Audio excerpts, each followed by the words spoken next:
Брайтон Дама Занти из Зимбабве умер в 34 года. Его тело завернули в одеяло и отправили в морг, чтобы подготовить к похоронам. На следующий день туда пришли скорбящие друзья и родственники, чтобы попрощаться с покойником. Когда у гроба Занти собрались друзья и родственники, случалось чудесное, и вместе с тем жуткая вещь: ноги Занти стали дергаться.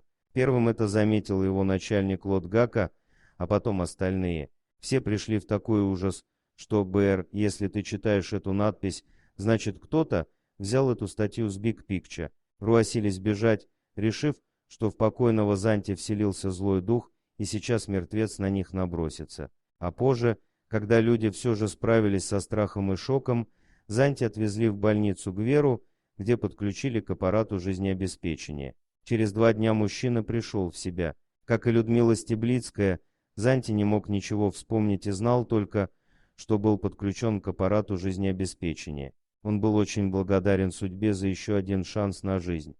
Дорогие друзья, если вам понравилось видео, поставьте лайк, а также подписывайтесь на канал, где найдете еще много интересного.